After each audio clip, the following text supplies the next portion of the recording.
ముందుగా yo-yo TV సంబంధించిన ప్రేక్షకులకు అదేవిధంగా మీకు ప్యానెల్ ఉన్నటువంటి మిత్రులందరికీ కూడా తెలంగాణ జాగృతి తరపున ఉద్యోగం నేను తెలియజేస్తున్నాను. ముఖ్యంగా తెలంగాణ జాగృతి ఏదైతే నిన్న ఏదైతే చిట్ చాట్ లో జరిగిన అంశాలు ఇప్పుడు వైరల్ గా మారినాయి.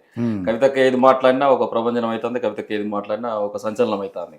ఎందుకంటే ఈ రాష్ట్రంలో ప్రజాప్రభుత్వం అని చెప్పేసి అధికారంలోకి వచ్చినటువంటి కాంగ్రెస్ పార్టీ వాళ్ళు ఇచ్చినటువంటి హామీలు నెరవేర్చలేకపోయారు. ప్రభుత్వంగా ఈ 2.5 సంవత్సరాల్లో వాళ్ళు ఫెయిల్ అయిపోయారు. అదొక జాతీయ పార్టీ. ఇలా బీజేపీ పార్టీ కూడా ఈ ప్రాంతంలో ఉండబడేటువంటి జాతీయవాదాన్ని క్యాచ్ చేసుకొని కవితక్క పైన ఆనాడు తప్పుడు కేసులు పెట్టి అప్పుడు ఉన్నటువంటి మహానాయకుడు అయినటువంటి కేసీఆర్ గారిని ఎదుర్కోలేక పెట్టినటువంటి తప్పుడు కేసులలో మొన్ననే recently Rouse Avenue court clean chit ఇచ్చేసేది.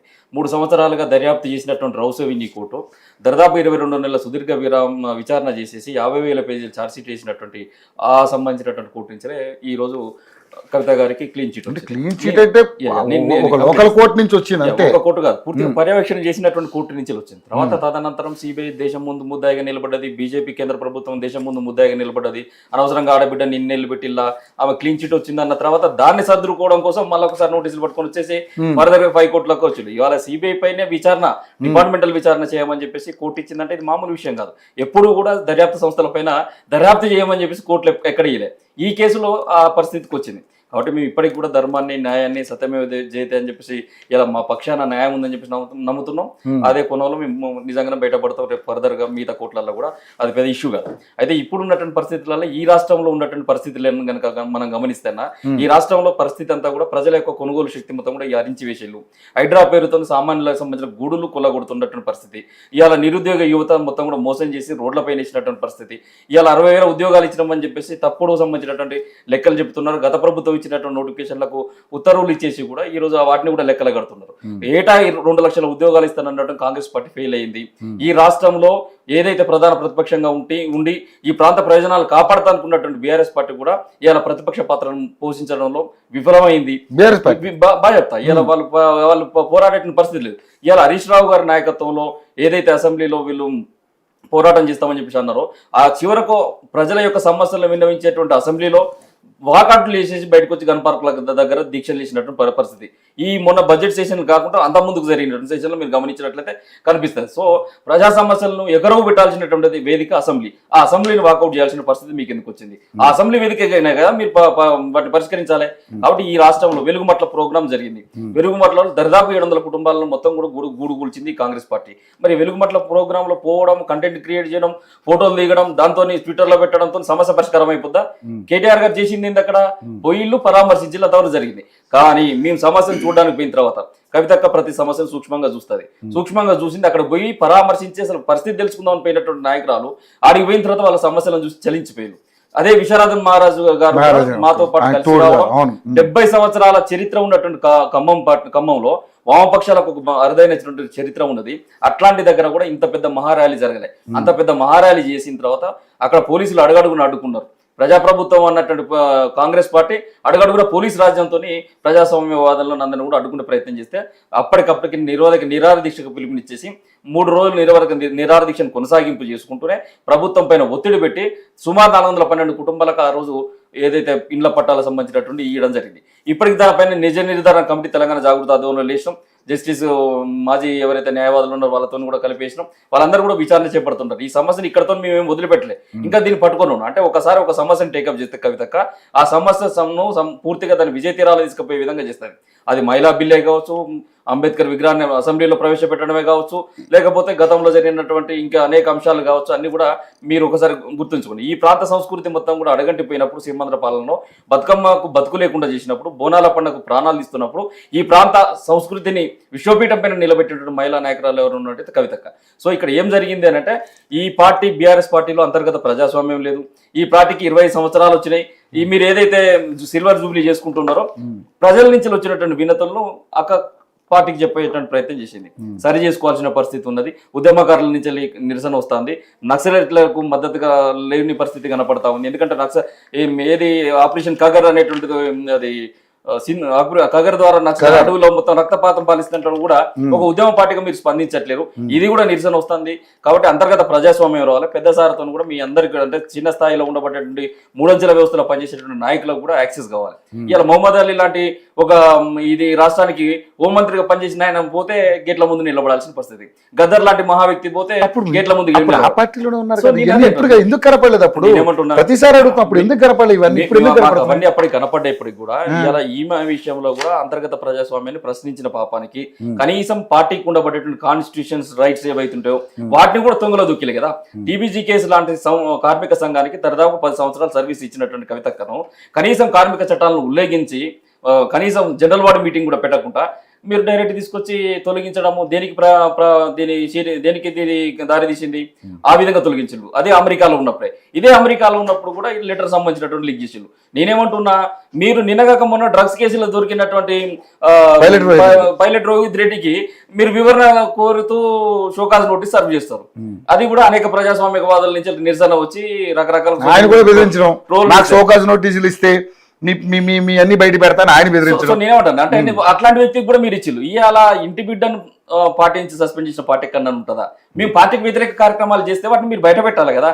ఇవాళ మీకు ఒక మాట చెప్తున్నా, ఇదే తెలంగాణ రాష్ట్ర సంబంధించినటువంటి అంశం ఆ రోజున వేడిగా ఉన్నప్పుడు సోనియా గాంధీతోని కేసీఆర్ గారికి ఆ రోజున మీటింగ్ అరేంజ్ చేయాల్సినటువంటి పరిస్థితి ఉంది. కనీసం సోనియా గాంధీ అపాయింట్మెంట్ లేనటువంటి పరిస్థితి, ఉద్యమం ఉవ్వెత్తున సాగుతున్నప్పుడు చర్చల ద్వారా మాత్రం తెలంగాణ రాష్ట్ర ఆవశ్యకత అన్నట్టు తెలవాల్సినటువంటి పరిస్థితి ఉండే. ఆ టైంలో కవితక్క జాతీయ స్థాయిలో ఉండబడేటువంటి అప్పుడు ఉన్నటువంటి ట్రాన్స్పోర్ట్ మినిస్టర్ ఆస్కర్ ఫెర్నాండెజ్ గారితో ఉన్నటువంటి సంబంధాలతో కేసీఆర్ గారికి మీటింగ్ అరేంజ్ చేసి తెలంగాణ రాష్ట్రాన్ని సుగమం చేసినటువంటి నాయకురాలు ఒక దిశాలే ఆమెకు జాతీయ స్థాయిలో ఉన్నటువంటి సంబంధాలు కూడా రేపు మా పార్టీకి ఉపయోగపడతాయి, ఈ తెలంగాణ ప్రాంతానికి ఉపయోగపడతాయి. 8 మంది ఎంపీలు ఉండి కాంగ్రెస్ పార్టీ వాళ్ళు జాతీయ నాయకులతో ఉన్నటువంటి సంబంధాల వలన లిక్కర్లో ఆమె పెద్ద స్కామ్ చేశారనేది కూడా రకరకాల వార్తలు. ఇప్పుడు ఏదైనా ఏమంటారు తెలవాలి, నిజ నిర్ధారణ జరగాలి. మొన్న జరిగినటువంటిది క్లియర్ గా రౌస్ రెవెన్యూ కోర్టు 3 సంవత్సరాలు పర్యవేక్షణ చేసి 4 నెలలు ఆయన వచ్చినటువంటి చీఫ్ జస్టిస్ ఎవరైతే ఉన్నారో జితేంద్ర సింగ్ గారు పరిశీలించిన తర్వాత ఆయన ఎవరికి కూడా భయపడకుండా, ఎవరికి దాసం ఉండకుండా ఈ దేశంలో న్యాయ వ్యవస్థ అమ్ముడుపోదని నిరూపించినటువంటి వ్యక్తి జితేంద్ర సింగ్ గారు. అంత గొప్ప తీర్పిచ్చాడు. సో దాన్ని కూడా అలా వీళ్ళు సవాల్ చేస్తే, ఎందుకంటే అవాస్ పాలైపోయింది దేశం ముందు.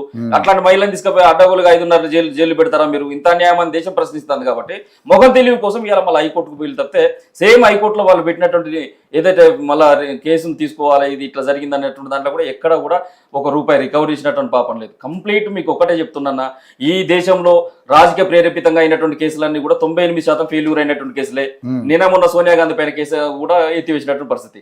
ఇలా రాబర్ట్ వాద్రా పైన, పవన్ బన్సాల్ పైన, ఎవరు మన రాహుల్ గాంధీ పైన, చిదంబరం పైన అనేక కేసులు, సిబిఐ ఈడీ కేసులు ఉన్నాయి. ఇలా ఇట్లాంటి కేసులన్నీ కూడా పరిశీలన తీసుకొని అందరినీ తప్పులే చేసిల్లంటే ఈ దేశంలో జాతీయ రాజకీయాలు చేసేటప్పుడు ఏ ఒక్క పార్టీల నాయకులు కూడా బయట తిరగరు ప్రజాస్వామికంగా, వాళ్ళందరూ కూడా జైల్లో ఉండేటువంటి పరిస్థితి అవుతుంది. కాబట్టి సిబిఐ ఈడీ పెట్టిన ప్రతి కేసు కూడా సక్సెస్ రేషియో ఒకసారి చూసినట్లయితే 98% సక్సెస్ రేషియో లేదు, కంప్లీట్ ఫాల్స్ కేసులు అని చెప్పేసి నిరూపణమైంది. కేవలం 2% కేసులు మాత్రమే సక్సెస్ అయినంటే ఈ దేశంలో ప్రతిపక్షాల గొంతు కేంద్రం ఎట్లా నొప్పుతుంది. నాడు కాంగ్రెస్ అధికారంలో అప్పుడు సిబిఐని ఏమని పిలిచిలు, కాంగ్రెస్ బ్యూరో ఆఫ్ ఇన్వెస్టిగేషన్ అని పిలిచిలు. ఈ రోజు బీజేపీ అధికారంలోకి వస్తే ప్రతిపక్ష పార్టీలో అదే విధంగా వాళ్ళు బెదిరించి జేబు సంస్థలు అంటున్నారు. నేను ఇంకొక మాట చెప్తా, ఇలా ఒక రాజకీయ నాయకులు ఒక్కరినే కాదు, రాజ్యాంగబద్ధమైనటువంటి సంస్థల్లో పనిచేసినటువంటి గవర్నర్ జనరల్ గారు, చివరి మీ పుల్వామా దాడి జరిగినప్పుడు గవర్నర్ జనరల్ గా ఉన్నటువంటి వ్యక్తి సత్యపాల్ మాలిక్ గారు ఆ రోజున గవర్నర్ జనరల్ ఉండి వీళ్ళని ఎయిర్ క్రాఫ్ట్ ద్వారా తరలించాలి, ఎయిర్ క్రాఫ్ట్ ద్వారా తరలిస్తే ప్రమాదం జరగదు, మన సైనికులు బ్రతుకుతారు, లేకపోతే రోడ్డు వేలో పోతే మాత్రం ప్రమాదం జరుగుతానే ఇంటెలిజెన్స్ రిపోర్ట్ వస్తే హెచ్చరించండి కేంద్ర ప్రభుత్వాన్ని. అయినా కానీ వీళ్ళు పెడజేవన పెట్టి రోడ్డు మార్గంలో తరలిస్తే మన సైనికులు ఛిద్రమైపోయారు. ఆ సంఘటన ఆయన రిటైర్డ్ అయిపోయిన తర్వాత ఒక పుస్తకం రూపంలో రాష్ట్ర పాపానికి సత్యపాల్ మాలిక్ పైన కూడా దాడి చేసినటువంటి దుర్మార్గమైనటువంటి సర్కార్ బీజేపీ సర్కార్. మరి ఈ దేశంలో ఇంకా ప్రజాస్వామ్య విలువలు ఎక్కడ ఉన్నాయన్న? కాబట్టి ప్రశ్నించినటువంటి ప్రతి ఒక్కరిని ఆ విధంగా చేసుకుంది. ఇంకొక మాట ఏం చెప్తాను అనుకుంటుంటే 25వ తారీఖు మా తెలంగాణ జాగృతి సంబంధించినటువంటి పార్టీ ఆవిష్కరణ జరగబోతోంది. 25వ తారీఖు ఈ రాష్ట్రంలో ఒక విప్లవాత్మకమైనటువంటి మార్పులకు శ్రీకారం చుట్టబడేటువంటి ఒక ప్రాంతీయ పార్టీ ఏర్పడబోతోంది. దేశ రాజకీయాలను ఉద్ధరిస్తానికి పోతానని చెప్పినటువంటి బీఆర్ఎస్ పార్టీ కూడా జాతీయ పార్టీ అయిపోయింది. ఈ ప్రాంత ప్రయోజనాలు తాకట్టు పెట్టిన మాట్లాడలేదు. కాంగ్రెస్ పార్టీ ఒక జాతీయ పార్టీ, ఇప్పటికే తెలంగాణ సర్వనాశనం చేసినటువంటి పరిస్థితి. బీజేపీ 2 కేంద్ర మంత్రుల నుండి 8 మంది ఎంపీలు ఇప్పటి ఉన్నప్పటికీ కూడా కనీసం తెలంగాణకు బడ్జెట్ తీసుకొచ్చేటువంటి విషయంలో గుండు సున్నా, విభజన హామీలు తీసుకొచ్చేటువంటి విషయంలో గుండు సున్నా, అంతర్రాష్ట్ర జలాల మధ్య ఉన్నటువంటి వివాదాలను పరిష్కరించడంలో గుండు సున్నా, ఏం చేసినా ఈ పరిస్థితులు ఉన్నది. కాబట్టి తెలంగాణ అస్తిత్వానికి కాపాడుకోవాలంటే, అది ప్రమాదంలో పడకుండా కాపాడుకోవాలంటే ఈ ప్రాంతానికి ఒక రక్షణ కవచం లాంటి ప్రాంతీయ పార్టీ కావాలి.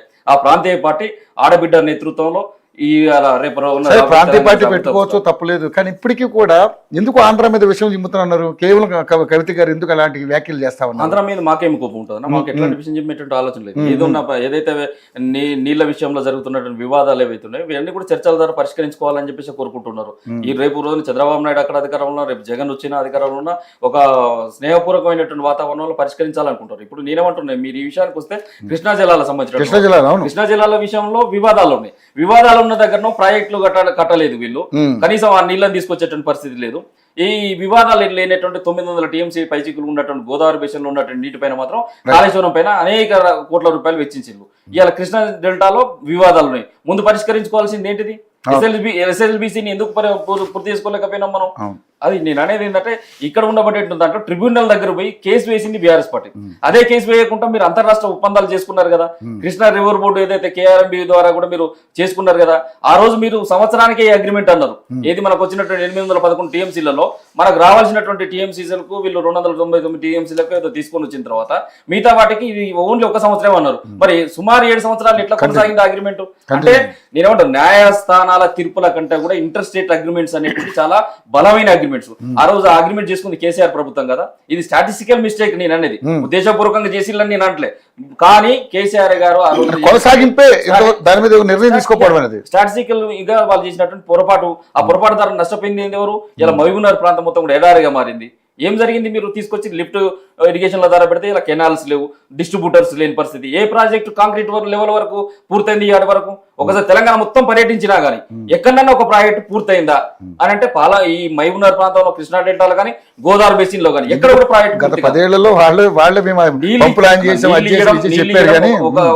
ఒక విషయం, నీళ్ళు ఇవ్వడం అనేటువంటి ఇక్కడి నుంచి లిఫ్ట్ చేసి ఇంకో దగ్గర తీసుకుపోవడం కాదు. దానికి ఏం కావాలి? ఒక శాశ్వత పరిష్కారం కావాలి. రైట్ రైట్ నేను మళ్ళీ మాట్లాడతాను మీతోటి. రైట్ విజయసాగర్ గారు, సరే ఇప్పుడు అన్న చాలా